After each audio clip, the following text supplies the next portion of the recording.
नमस्कार, मेरा नाम है शिवम कुमार लोटसवे और मैं आज आपको एक्सप्लेन करने वाला हूँ सीता। यह एक पोएम है जिसे लिखा है टोरू दत्जी ने। सबसे पहले हम इस लेसन के टाइटल के बारे में जानेंगे। सीता रामायण का एक मुख्य किरदार है। इस पोएम में रामायण के एक अंश का वर्णन किया गया है जब भगवान श्री राम रावण को मार देते हैं और देवी सीता के साथ अयोध्या लौट आते हैं, लेकिन अयोध्यावासी सीता पर चरित्रहीनता के आरोप लगाते हैं। तब भगवान श्री राम देवी सीता को वहां से जाने के लिए कहते हैं। तब देवी सीता वाल्मीकि जी के आश्रम में जाकर रहती हैं। सबसे पहले हम पोएट्स टोरू दत्त जी के बारे में जानेंगे। टोरू दत्त का बर्थ हुआ था 4 मार्च 1856 में और इनकी डेथ हुई थी 30 अगस्त 1877 में। अब आप पोएट्स का एक बहुत ही प्यारा फोटोग्राफ इस स्लाइड में आसानी से देख पा रहे होंगे। टोरू दत्त का देहांत मात्र 21 साल की उम्र में हो गया था। टोरू एक बंगाली ट्रांसलेटर और एक पोएट्स थी। अब हम बात करेंगे पोएट्स के कुछ बहुत ही फेमस वर्क के बारे में, जैसे legends of Hindustan and ancient ballad. इनकी कुछ बहुत ही फेमस वर्क रहे। अब हम चलते हैं इस पोएम की ओर, जहां पर मैं आपको ये पूरी पोएम बेहद सरल व आसान शब्दों में एक्सप्लेन करूंगा। इस पोएम की शुरुआत से पहले हम कुछ डिफिकल्ट वर्ड्स देखेंगे, जैसे प्राई का मतलब होता है ताक-झाक करना या फिर भेद पाना। जैंगेटिक का अर्थ होता है विशालकाय या फिर भीमकाय, और ल्यूसिड का मतलब होता है साफ चमकदार। 3 happy children in a dark room, what do they gauge on with wide open eyes. Poem की शुरुआत कुछ ऐसे होती है। 3 खुश बच्चे एक अंधेरे से कमरे में बैठे हुए हैं। वे अपनी आंखों को बड़ा बड़ा करके किसी चीज को एकटक होकर देख रहे हैं। गेज का मतलब होता है जब हमारी नजर कुछ देर के लिए किसी चीज पर एकदम रुक जाती है, तब उसे गेज कहा जाता है।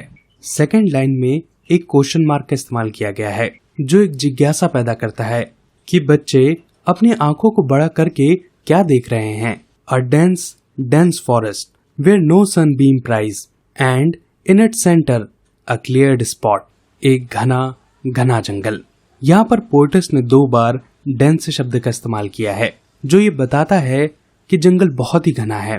वह इतना घना है कि उसे सूर्य की किरणें भेद नहीं पाती हैं और उसकी जमीन तक नहीं पहुंच पाती हैं। और उस जंगल के बीच में एक खाली जगह है। There bloom gigantic flower on creepers that embrace tall trees there in a quiet lucid lake. वहां पर एक विशालकाय एक बहुत ही बड़ा फूल खिलता है। वह फूल ऐसी लताओं पर खिलता है जो बड़े बड़े पेड़ों को गले लगाए हुए है, और पास ही में बहुत शांत एक साफ सुथरा तालाब है जिसका पानी बहुत स्वच्छ है। वह 3 बच्चे अपनी आंखें खोलकर एक इमेजिनेशन को देख रहे हैं कि एक जंगल है, एक बहुत घना जंगल है। वह जंगल इतना घना है जहाँ पर सूर्य की किरणें नहीं पहुंच पाती, और उस जंगल के बीचों बीच एक खाली जगह है जहाँ पर एक शांत साफ सुथरा तालाब है, और पास ही में कई बड़े बड़े पेड़ हैं, और उन पेड़ों पर कई सारी लताएं मानो उन्हें गले लगाए हुए हैं, और उन लताओं पर बड़े बड़े विशालकाय फूल खिलते हैं। अब हम चलते हैं नेक्स्ट स्लाइड पर। ग्लीम का मतलब होता है मंद प्रभा, ब्रेक का मतलब होता है झाड़ी, पैचेस यानी कि चकती, हर्ट्स यानी कि झुंड, एल्टर्स यानी कि वेदी, और एंकराइट यानी कि साधु सन्यासी। The wild swans glide there wearing from the break the peacock springs. यहाँ पर पहले तो पोएट्स ने एक सीन क्रिएट कर दिया है। अब वो ये बता रही हैं कि उस सीन में क्या क्या हो रहा है। वे ये बताती हैं कि सफेद हंस तालाब में धीरे धीरे ग्लाइड करते हुए आगे बढ़ रहे हैं। विरिंग शब्द का अर्थ है पंखों की फरफर की आवाज। Whirring from the break the peacock springs.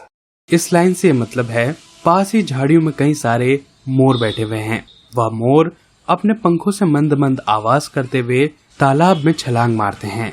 यहाँ पर स्प्रिंग शब्द का मतलब बसंत का मौसम नहीं बल्कि छलांग मारना है। There herds of wild deer race. वहाँ पर जंगली हिरणों के झुंड भी दौड़ लगा रहे हैं। There patches gleam with yellow waving grain. यह एक बहुत ही सुंदर इमेजिनेशन है। पोएट्स ये बताती है जहाँ पर जगह खाली है वहाँ पर कई सारे चिकत्ते हैं और उन चिकत्तों पर पीला अनाज लहरा रहा है और उस लहराते अनाज से एक मंद प्रभा आ रही है। अगर आपने कभी धूप में गेहूं के खेत देखे हों तो उन्हें देखकर ऐसा लगता है मानो खेत के अंदर से एक मंद प्रभा, एक पीले रंग का प्रकाश अनाज से बाहर आता हुआ दिखाई देता है। There blue smoke from strange altars rises light. Altars का मतलब होता है वेदी। ये मंदिरों की सीढ़ियां हो सकती है या फिर यह वह स्थान हो सकता है जिस पर देवी देवताओं की मूर्तियां रखी जाती हैं। तो एल्टर से एक नीले रंग का धुआं बाहर आता है और वह रोशनी की तरह ऊपर उठता है।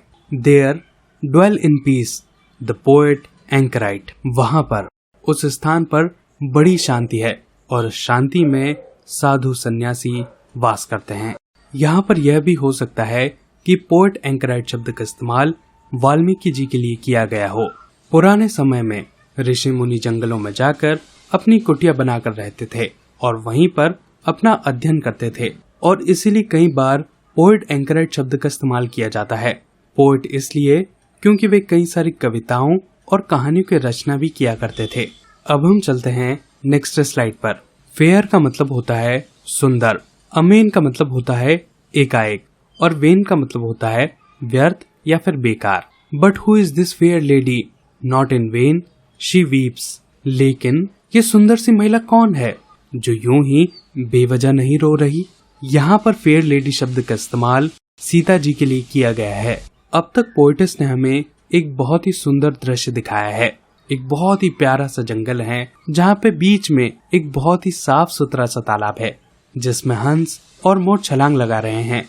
बड़े बड़े फूल खिले हैं और एक तरफ हिरण के झुंड दौड़ लगा रहे हैं। इतना सुंदर वातावरण होने के बावजूद भी एक सुंदर सी महिला रो रही है और वह बेवजह नहीं रो रही।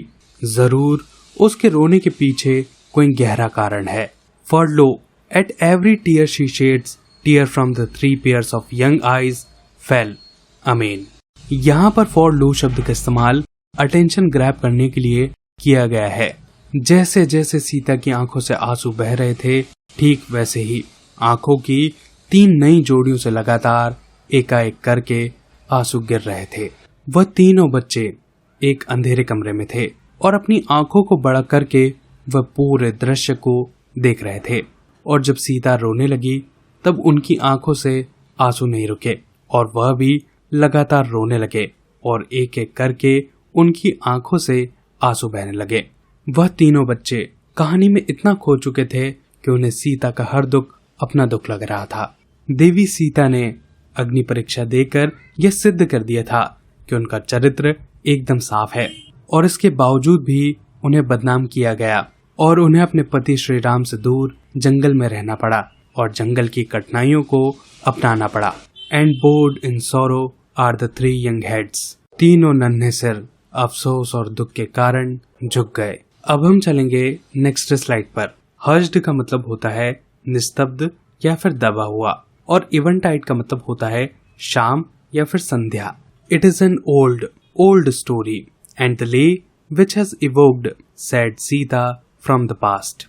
यह एक बहुत पुरानी कहानी है जिसने जनसाधारण के मन में एक बार फिर से दुखी सीता के अतीत को काल से जागृत कर दिया है। जब जब रामायण सुनाई जाती है तब तब उसमें दुखी सीता का वर्णन आता है जो ये बताता है कि सच्ची महिला होने के बावजूद भी कैसे उन्हें दुख का सामना करना पड़ा।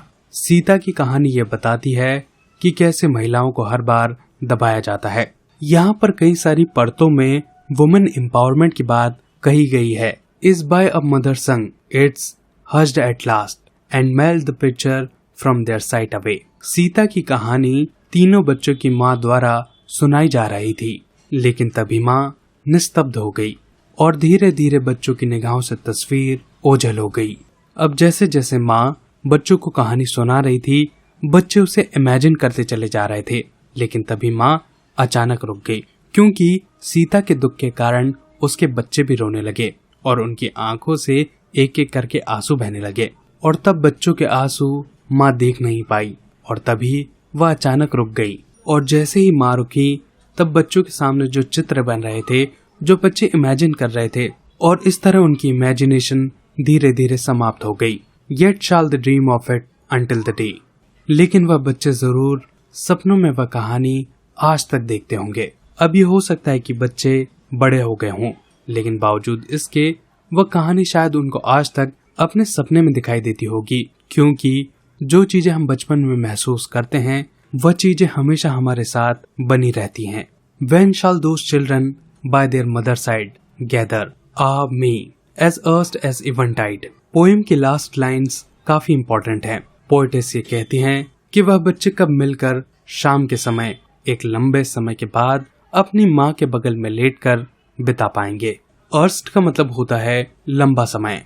लास्ट लाइन में पोएटेस ने मी शब्द का इस्तेमाल किया है और इस पूरी पोएम को उन्होंने खुद से जोड़ दिया है। इस पोएम की शुरुआत में जिन 3 बच्चों का वर्णन किया जाता है वह कोई और नहीं बल्कि पोएटेस, उनकी बहन आरू और उनका भाई अब्जू है, जिनकी बेहद कम उम्र में टीबी से मौत हो गई थी और वे सभी अपनी माँ से सीता की कहानी सुना करते थे। लास्ट लाइन में पोएटेस की यही इच्छा है कि एक बार फिर से वह समय लौट आए और वह अपने बहन और भाई के साथ एक बार फिर से अपनी माँ के बगल में लेटकर सीता की कहानी सुन सके। दोस्तों, ये था इस पूरी पोएम का एक्सप्लेनेशन। आशा करता हूँ आपको ये पोएम आसानी से समझ में आई होगी। अगर आपको ये वीडियो अच्छा लगा हो तो प्लीज इसे लाइक कीजिए। अगर आप चैनल पर नए हैं तो प्लीज इसे सब्सक्राइब कीजिए। अपने आसपास सफाई बनाए रखें और एक पेड़ जरूर लगाएं। बहुत बहुत धन्यवाद।